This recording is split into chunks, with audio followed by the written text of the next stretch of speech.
That's the thing about nightlife. It's a very greedy world, very greedy world. I got a couple of girls and don't let them be black or, darker skin, brown skin, whatever. That's a thing. It's a thing, but it's not a thing like everybody makes it seem. It's not a racist thing. It's not a racist thing. They say these clubs, oh, this club is racist, that club is racist. And I'm like, how? I'm at this club. They're elitists.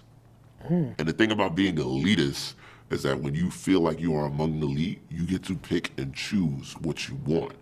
You want a specific thing. You don't want a buffet. You want a solid menu that just comes your way. What's good? My name is Chris Styles. This is Trappin Anonymous. Once again, we are here. Thank you everybody for supporting. Make sure you go follow Trappin Anonymous on that Instagram. Follow Breakbeat Media and follow me, Chris Styles. We thank you all for supporting each and every show. I get all the listens. I get all the DMs and just writing and reaching out and everybody that's supporting. I just love it. I just want to continue giving y'all this material. Just be as obscure as possible, but just as informative as we can, as entertaining as we can, and still get down to the nitty-gritty stories. I'm particularly excited to do this episode because it's a field I spent a lot of time in. This is the Party Promoter Anonymous, and with no further ado, let's get to the shits. Do remember the stories that you hear do not necessarily reflect real life. They're here to entertain, educate, and keep your little homie off the streets. My name is Chris Styles, this is Trappin Anonymous. Let's get it. What's good, bro? What's good, baby? Oh man, the party promoter scene. Yeah. I spent a lot of time in that field, and it's unkind. No. It's unkind. Not kind at all. What's some of those big misconceptions that you get? That people don't really know about the party promoter or being on the scene in nightlife, doing events, especially in a city? I think the biggest misconception, which is 50-50, is the women. So it's a crazy stigma that if you're good at promoting, you're sleeping with a lot of women. And if you're bad at promoting, you're not sleeping with any women. But it's really the other way around. Wait, so if you're good at promoting, Yeah. chances are you're not sleeping with many women. No. You gotta look at it like this. Who wants to party with a guy who's always trying to sleep with them? So you gotta really look at like the promoters who show up with 4 or 5 girls. They don't really have a large following. Right. Those are the guys who are the creeps in the game. And, we know who they are. We see them all the time. But at the end of the day, if they're working, they're working. Now, when you see the guys who are damn near showered in women, a lot of times, I'm not going to say they're the best of guys because men are men. They're going to do what they do. But they're not sleeping with every woman that comes their way because at the end of the day, they're treating it a little more professional.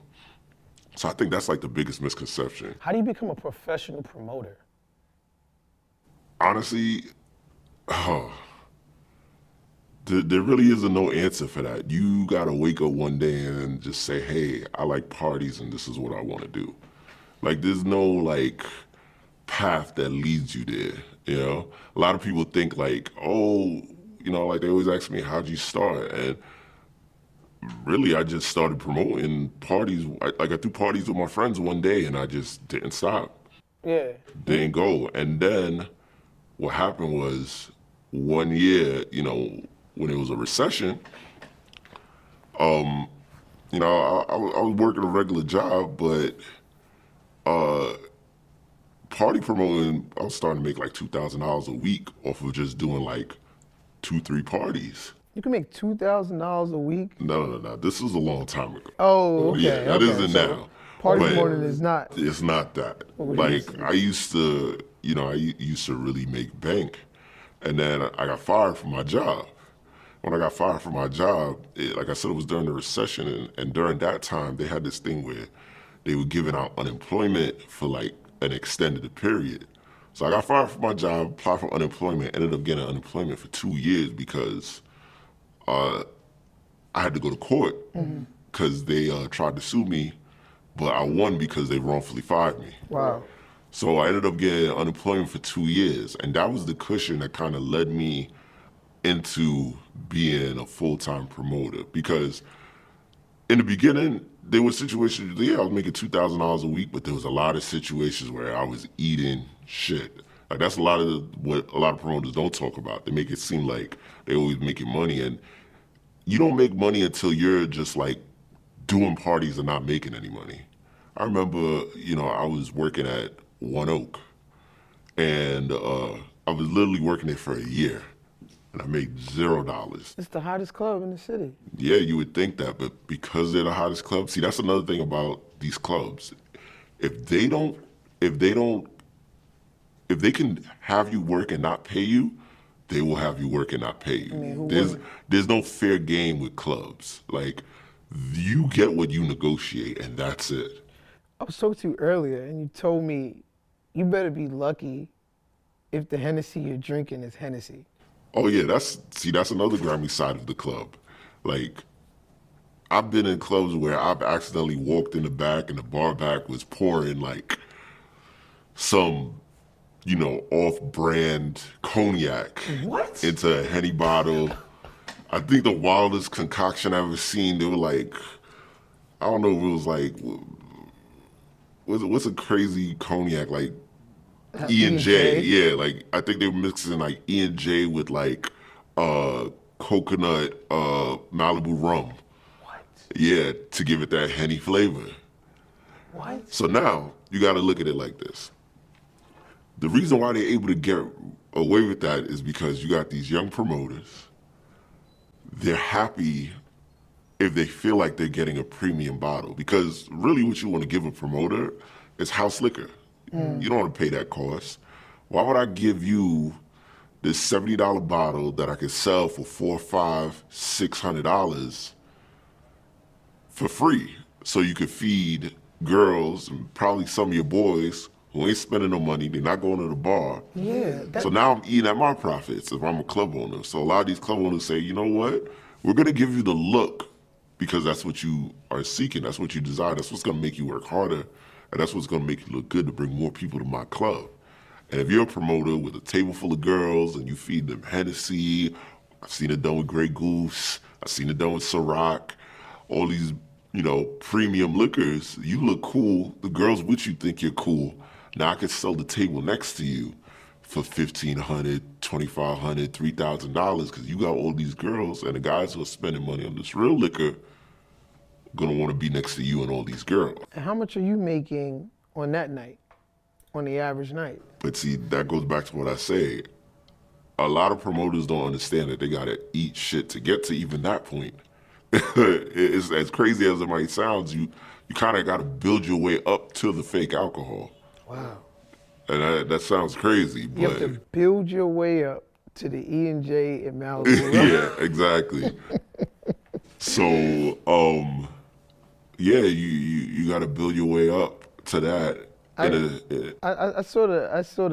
see that happening, especially with the scene. It's so sought after. Everybody wants to be out. Everybody wants to be like. It's all about the look. It's all about the look. It's all about the look. And at the end of the day, you'll see some of the biggest promoters. They got bottles flying, 1942, Ace of Spade, Moet flying to their table. They got a client, but they might go home with $300 that night. Wow. Because, it's just all about the percentages, the operating costs, and what you work out with the club. I used to be so happy that I got to party for a living, right? You said how you got into promoting, you like to party, might as well get paid for doing it. Right? Exactly. And I sort of got caught up in this thing where it was like, it was cool when I was like 24 to party for a living. It was cool when I was 25. But then when I'm 30, do I want to be necessarily partying for a living? It's exhausting. And I used to look at the dudes when I was 25, the dudes that was 35, and be like, I never want to be that guy. Yeah, a lot of people say that, and I agree. I've even said that. But the part that everybody misses is that there aren't a lot of that guy. And that's because that guy figured something out. Not everybody figures something out. I've seen it. I've seen hundreds of promoters come up in my 20s, come, go, stuck with it for 2, 3 years, 5 years, but they were never able to figure it out. They were never able to put themselves in a position where they can make enough money to support a lifestyle. How old are you? Me, I'm 33. And how long do you sort of see yourself promoting? See, there's levels to it. Like, I know guys who are in their 50s, 40s, who are doing this, but they're in the right position. Right. So my whole thing is, it's not about how long I can do it, it's how soon can I get to those other positions. And that position being what? Basically having a better relationship with the club and working out your own deals. You know, there's some promoters out there where, you know, they're getting 20% of the bar, there's others who's getting 40% of the bar. You know, it's just where you're at and what deals you're cutting with the venues. Are you ever inside of there like, God damn, I'm getting too old for this shit? Every day. Oh my God. Every day. I literally... It just doesn't, the faces change, the players change, but the game is just the same. No, the game isn't the same. The game changes every year, literally. And like with COVID, that fucked things up. That kind of set the clock back. Yeah, what partying was before COVID is not partying now. Because the thing about it is that people aren't explorative as they used to be. If they party, they want a sure thing. Now more than ever. They want a what? They want a sure thing. They want to make sure it's... They want to know that the niggas is in there popping bottles, that they might see a celebrity or two. Like before I used to get a text like, yo, where you at tonight? Now I get a text like, well, who's coming tonight? Who's gonna be there? And my ego, I'll just be like, bitch, I'ma be there. You know, what are you talking about? But that's what society has become, because at one point we didn't leave our house until we needed something. So it's just like, all right, I need to go where I know I'm gonna have fun. It's almost guarantees that they look for. Whereas back in like the Griffin days, or like, you know, or let's just say 10 years ago, people just went to an area. And if they didn't get into this club, they tried the next club. They tried the next club. That's not today. You know, like you go to any major city right now, except for maybe like Atlanta or Houston, and or you know, Vegas and Miami don't count in my opinion, but any other major city, there ain't that many hip hop parties. It might be 3, might be 4. Whereas back in the day, you know, you go to be like 5 to 10 parties. There's a lot of R&B parties popping up. Oh yeah, yeah. Those are everywhere now. It has black people in a chokehold right now. Oh God! If I see another R&B party, there's an R&B Monday, R&B Tuesday, Wednesday, Thursday. But that's because if you can't provide a sure thing, you got to provide something totally different. So that's where like a lot of these promoters, they think they're, you know, being clever and doing this, but when you go to these R&B parties, they're paying R&B only the first half, and then the Migos is coming on. how do you control your vices in these environments? Everybody has different vices. What are yours? Mine? Ooh. It's hard to say. Hard to say or you don't want to say? A little bit of both. Okay. I think, all right, I'll be honest. My vice is the women, you know? And at the end of the day, it's like my views on courtship is totally different, because I'm in an industry where I meet a new woman every night. And not to say that I go out seeking, but sometimes you might not be looking for anything and you just click and vibe with somebody that you didn't even know existed, didn't even know they were in this world. But you just happen to run into them. He's like, oh, okay, I could do something. Now, I'm not saying it's hard to be faithful, but if you like women, it's hard to be faithful. I don't think they go hand in hand. I don't think you could do both. I don't personally think you could live in that party scene, that party life, be out every week. The club's a dangerous place. Yeah, it After is. 12, it's a dangerous place. Anything could happen. Anything could happen. I've literally walked out of the club, hell, just this past New Year's. Walked out of the club, walking down the block, looked to my left, somebody pulled out, shot somebody, boom. From his car, shot into the street because the guy ran up on his car. Wow. You know, like those are the type of dangers that are very relative in nightlife. And it doesn't matter what city you're in. Yeah, like it's not like your typical 9 to 5. I mean, you're probably not going to be walking to work and somebody gets shot, but after the club, drinking, drugs. You got to think about that too, like inside the club, the drugs. Like, you know, everybody's smoking weed, but you don't know who has what or what it's laced with or what it's coming with. You know, I remember at one point, pills was crazy in the club. Girls was popping pills. Have you tried it? No. I've never been. That's one thing I can say. I've never been into drugs. You know, smoke a little weed here and there, you know, but I'm not the person to be rolling up in the middle of the club. I don't knock people who do it. Only thing I knock is like people who insist on like popping mad pills in the club or who want to do a lot of coke. Like I've seen a lot of coke get done in the club. And you know, coke is even more dangerous right now because you don't know if it was stepped on with fentanyl. And I try to tell people like, yo, do your drugs before you come to the club because you do them there, now I'm responsible, you know? Especially if you're partying with me because you fall out here, first thing the police are gonna do is like, well, who are they partying with? You know what I think about? A lot of times people come to the club, I know you're dealing with a lot of women, you know, they might not be that responsible. And I mean responsible when it comes to getting too drunk, getting too high. Definitely. They're never responsible. I've literally... People taking advantage of them because they're in such a vulnerable state. It happens all the time. I've seen it happen all the time. I've had to stop certain situations where I've seen girls who, like, I always tell people, the worst thing you can do if you're gonna go out and party with your friends, do not pregame. There's no need to. Save that money that you went to buy that bottle with and buy some drinks at the bar. Because by the time you get to the club, you're gonna get, especially if you're an attractive young lady, you're gonna get offered a drink. You're gonna drink more, and you're gonna drink past what your tolerance is. And now you're sloppy, and now you got the sleazeball who sees you there, and he's gonna try and take you home and pretend it's consent when it's not. Hopefully you have a good promoter who watch out, but a lot of these promoters, they just turn a blind eye because they don't want that confrontation with that guy. Or even worse, he's as drunk as you are. Exactly. Those are the worst kind of promoters who aren't professional enough. Like me, I drink at my parties, but I know my limits and I know when to stop. And I usually start drinking later in the night, so if I end up being drunk, I'm already on my way home. How are you gonna balance a relationship in the nightlife?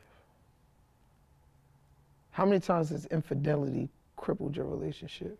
No, it's never crippled it because, not to say that you get away with a lot, but it's hard to catch a promoter cheating when his job is literally women. You gotta think about it. Like, it'd be too tiring and too taxing for you to, like, you know, if you're Who's a girl. that girl? Who's that girl? Yeah. Who's this? Who's that? And, you know, a lot of times you're gonna fall wrong. You know, it's never the obvious girl. Never. I've watched promoters. You tell your girl, she thinks it's the girl that makes her feel insecure. No, it's the fat, ugly one over there. Exactly. That's the one I like. It's the one that's actually chill and calm, and she's making sure I'm good in the party while I'm working. And, you know, it's never who they think it is. Like, I've watched, you know, promoters who have been married. I'm talking about married family, kids, big house, white picket fence. But, you know, they have their girlfriend. They're 1, 2, 3 girlfriends, you know? And it's just not realistic because me personally, I don't feel like monogamy, you know, is real. You know, I feel like in our DNA, we're as men supposed to, you know, it says in the Bible, you know, multiply and be fruitful. So in our instinct, it's like, all right, I want this one, I want that one, that looks good, that looks good, that looks good. I mean, it's not realistic in today's society, but now I'm a party promoter and I can keep all these women around me. Now it becomes a little more realistic. Now I got 2 girlfriends, but I got a wife at home. But because of the way I move, and it's not weird me coming home 6 in the morning, you know? Is this an ideal situation for you? 2 girlfriends? Truthfully speaking. Truthfully speaking, nah. I mean, me personally, I want to get away from the whole promoter aspect and just own. Like, that's where it really is for me. That's end game, to own the venue, kind of sit back and like be behind the scenes. But that's the only way you can escape it. You can't be in nightlife and be a promoter and have the job of where you're catering to people and hosting people and really be like, because you're going to end up being just lying to yourself and getting frustrated. You know what your desires are. You know what your vices are. You know, all right, this girl's throwing herself at me. And a lot of times, you know, it's only because of your status and what you could do for them. And, you know, hell, you might be able to, you know, get her a little job. Now she's a bottle girl, a bartender. I've seen dozens of promoters leverage that aspect. So I try to stay away from that. That's a slippery slope. I get every day, I open up my DMs. Hey, can you get me a job? Are you looking for bartenders, bottle girls? Are you hiring? And I just stay away from that because I'm not going to put myself in a position where I feel like you owe me anything. Come party with me. Might book you to host, but that's it. What's your relationship status like now? I mean, I got a girl. Yeah. Do you ever slip up? Oh. Yeah, I think, yeah, most men do. You know, it's hey, I'm putting it all out there, but yeah. I mean, we here. This is Trappin Anonymous, man. It doesn't mean, you know, all the stories that you hear do not necessarily reflect real life. You know, we just here to entertain. But I mean, if you're a good promoter, you're gonna slip up.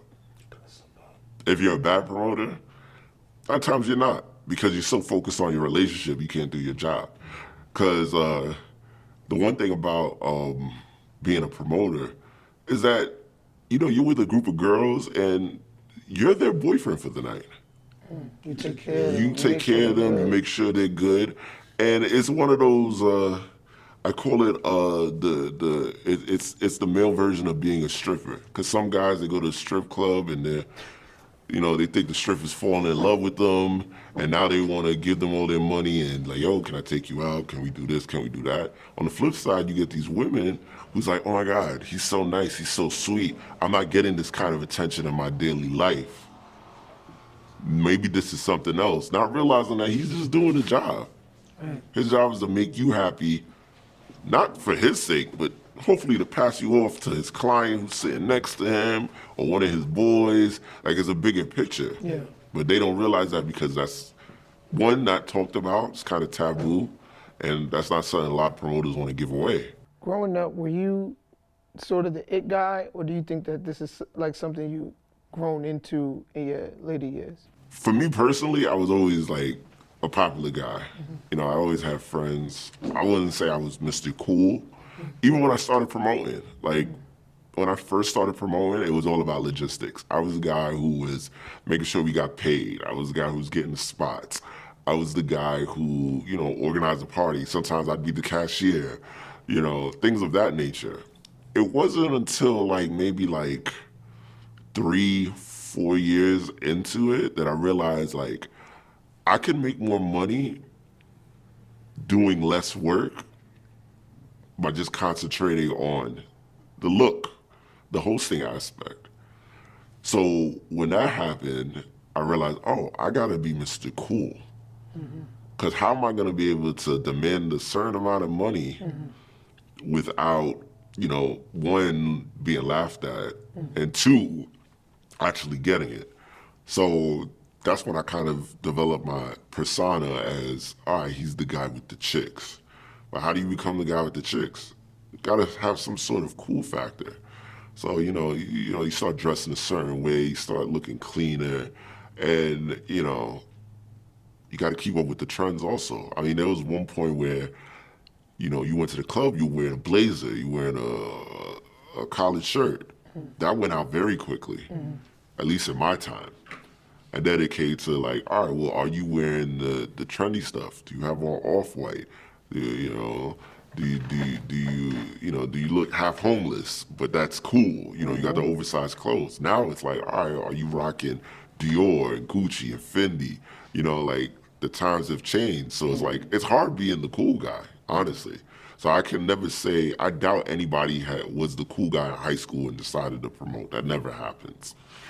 Never It happens. never happens. It's always the sociable guy, the guy who's friends with everybody. I like that. That's usually the guy who I've seen end up becoming a promoter. Does it ever go to your head, sort of like, because it's like this local celebrity thing that goes on, right? Like, everyone knows you for being in the best spots around celebrities, the best tables, the best liquor. Does that sort of go to your head at some points? Only when I'm denied something. That's when it gets to my head. What? You don't know who I am? Yeah. Chris Styles. Exactly. And it's just certain situations. I mean, I've been humbled by it a lot of times too, like when I go out of town. I remember one time I went to Toronto. And you're online? No, I wasn't online. I was walking the streets and I'm walking and somebody just like says my Instagram name, isn't that, you know, and I'm like, turning, I've never met this person a day in my life, but they ran up on me and was like, oh, I follow you on Instagram. Yo, you're the coolest, I want to party with you. Mind you, I'm in a whole other country. Wow. I'm in Toronto, it was like Caribbean weekend. I wasn't even doing parties in Toronto at that point. But, you know, it's like, yeah, you know, you kind of become a hometown celebrity, especially when, even to this day, I get random girls who, hell, I got some girls tonight who are from out of town who are pulling up on me. Oh, wow. You know, you never understand your reach, really. And especially the way, like, the internet is now, and Instagram and TikTok, you don't really know your reach. Like, they show you numbers, but you really don't know that, you know, there's a chick who lives in Idaho who's on your page. Yeah. You know, you just don't know. What about those male groupies? Do you ever run into? Oh, yeah. They try to hang by you with the empty cup and... Oh, I've seen way worse than that. Empty cup. I've seen guys wait for a table to leave, grab their half-empty bottles, and walk around the club at 3:30, trying to get the girls who are still there. But it's amazing what a bottle does to you in the club. Yeah. You go from It's the Clark ultimate Kent. cape. It's the ultimate cape. to Superman Yeah. in a matter of gripping the nozzle or that bottle. You know what I mean? But the same way it works for men, the same way it works for women, because what people don't talk about it is that the reason why women love to see niggas with bottles is because they're showing they have disposable income. It's the biggest waste of money. Biggest waste of money. But if you're able to afford it, then you can provide what all women are looking for, security. So it's like, oh, if he could spend $1,000 on some bottles, he could spend $500 on me. He could pay a phone bill I can't afford. It's not even about the liquor. No, it's about not. the look. It's not. That's why whenever people complain to me about bottle prices, I'm like, you're not paying for alcohol. You could go to a liquor store for that. You're at a club. You're paying for a look. You're paying for ambiance. Status. You're paying for status. You're paying to be treated a certain way. Because I'll let you know right now, you can walk up and say, hey, I'm paying the door, and they won't look at you twice. But if you walk up and say, hey, I'm getting a 5K table, they will literally hold your hand until you are comfortable. And that's the thing about nightlife. It's a very greedy world. Very greedy world. I've literally watched, especially at those white clubs, I've literally watched them treat me differently when I just pull up with a couple of girls versus when I pull up with a client. Pull up with a client, they almost rush me in. I got a couple of girls and they'll let them be black or, you know, darker skin, brown skin, whatever. That's a thing. They're gonna make me, oh yeah. See now, it's a thing, but it's not a thing like everybody makes it seem. It's not a racist thing. It's not a racist thing. They say these clubs, oh, this club is racist, that club is racist. And I'm like, how? I'm at this club. They're elitists. And the thing about being elitist is that when you feel like you are among the elite, you get to pick and choose what you want. You want a specific thing. You don't want a buffet. You want a solid menu that just comes your way. You know, you want the 5 courses just coming. You don't want to have to pick and choose. No. You're not doing all that. So, I remember, so are you saying that on that menu, it's usually the light-skinned girl Not usually. Over the dark It's not really a dark versus light thing. It's more so of figure. What size dress does she wear? How tall is she? What is she wearing on her feet? It's things of that nature. Like, you could be the girl who is 5'4", 120 pounds. You're looking good. Came out dressed nice. You probably got a dress on, heels, a good bag. But if we get the 5'11", size 0, she's 95 pounds. She got on dirty Vans, ripped up jeans, and a flannel shirt that's oversized. She's getting in before you. Why? Because that's a model, and you're not. Really? Simple as that. How do you know? Because she's 5'11". That's really what it is. Any girl that is that's 5'8" and above, guaranteed to get in a club. Any club. Don't matter where she is. Why? Because people see her and just automatically assume she's a model. Any girl under that, she got to pick and choose. She got to pick and choose. Even sort of like if I pull up with like jewelry on and, you know, like a nice, you know. See, with guys it's different. I'll just tell them, hey, I'm hosting, and I'll get right. All right, yeah. I'll just tell them. But see, that's the New York in you, the gift of gab. For example, I might have a guy from Louisiana. He don't know how to talk. Not anything against guys from Louisiana, but he just don't know how to talk. He don't have that New York fast talking gift of gab. He's gonna come jeweled up and all that, but he gonna get frustrated because he don't know how to get in, because they don't look at that. They want to see credit card ID. Are you coming in? Or are you paying cash? Then they treat you accordingly. I definitely understand what you're saying when you say that. Because like me, I remember my first year in Vegas, I literally got into every party, every pool party, every scene, gift of gab. Literally. Just me talking my way in, and using my whole status as a New York promoter. I ran into people who knew I was, and I didn't know who they were. You know, I knew a couple of celebrities by the way, or celebrity adjacent people, and was just able to get into sections and parties. And yeah, we never used to go to like festivals and like these events with our names on lists. We just go up there and we would just find a finesse. We're gonna figure it out. We're not going home without going inside, you know. And we just. It's the beauty of New York niggas. Like you figure it out. You know how to figure it out. Like I don't remember the last time I've ever paid for a party. Yeah, no. I'd be offended if somebody actually doesn't feel right. No. What about you said sometimes when you pull up with clients, like, you know, I guess I'm assuming like a celebrity, or do you have any celebrity stories? I got a couple. Talked about earlier. I was partying with Tristan Thompson. He wasn't my client. He was actually an associate of mine's client. And you know, this was before all the cheating rumors and all this other stuff. And you know, partying at one club, and he wanted to go to the strip club.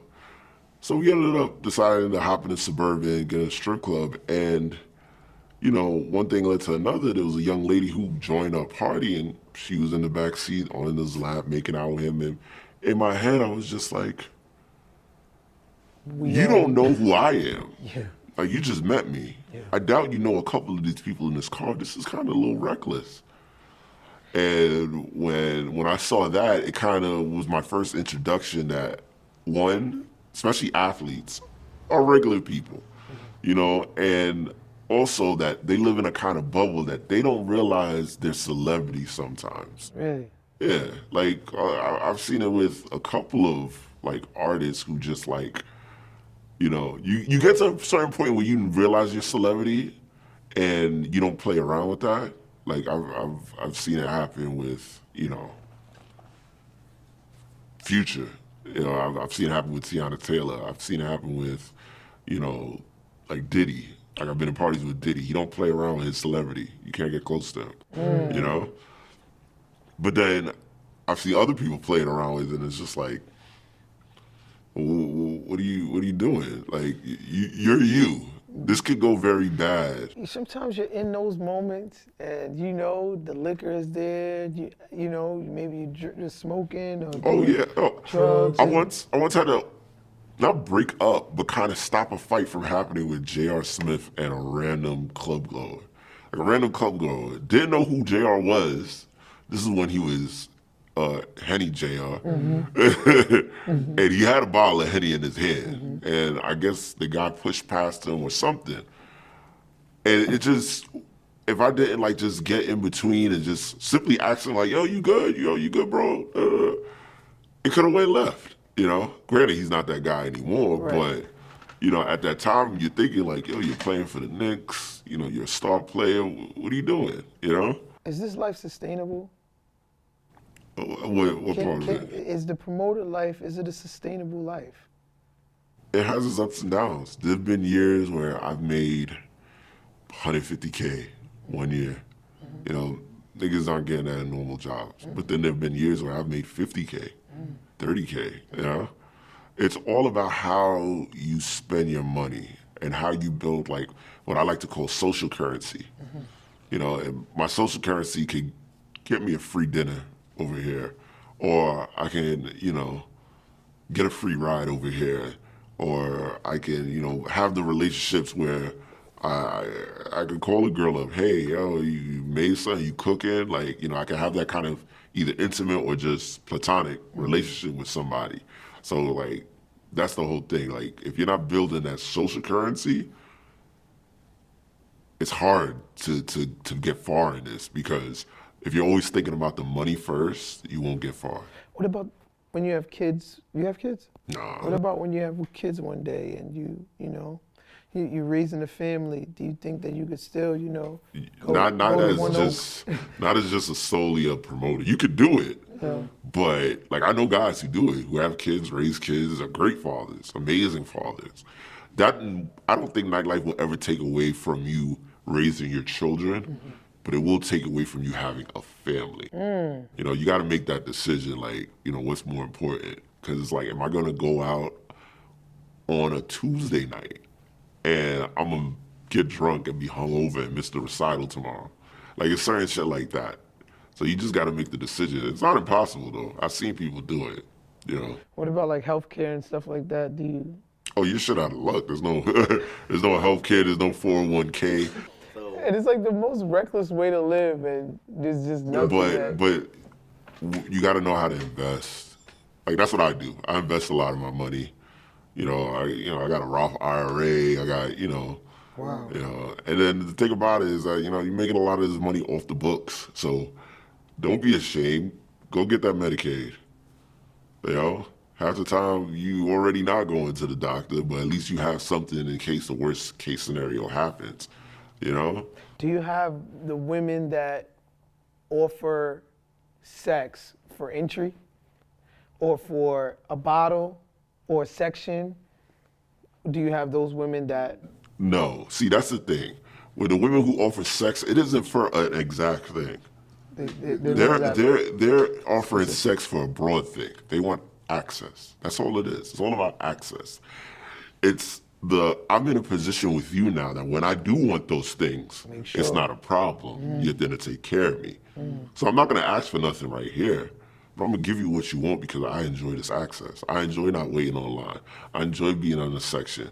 Well, you paid for my hookah?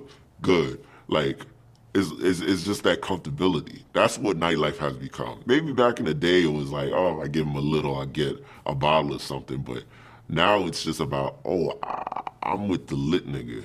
Do you ever sit back and think, damn, I should have just went to school to be a technician, or I should have just, got me a regular 9 to 5, got up, went to work, come home. Nah, because I wouldn't have any stories. I wouldn't live life.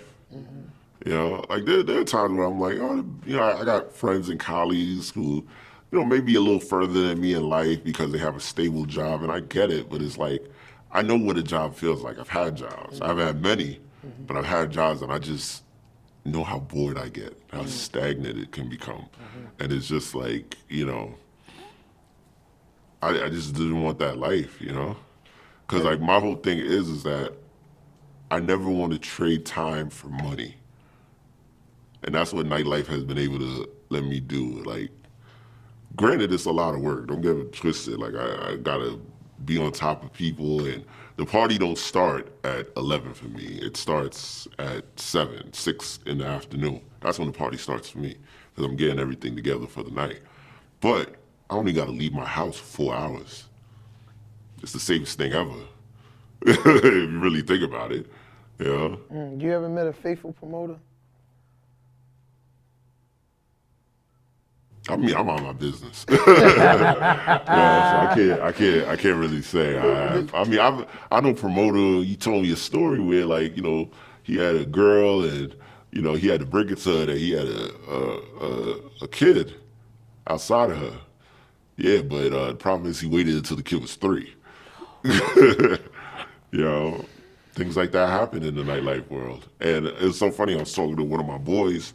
And you know, he's a club owner out in Houston, and he was like, "Yo, you gotta understand, shit like that happens. Like, you know, popping up with a kid with some chick you don't expect it, because we live our life like rappers. We live our life like rock stars. You know, it's gonna happen. You gonna black out. You gonna sleep with the wrong chick one night. Shit happens. You know.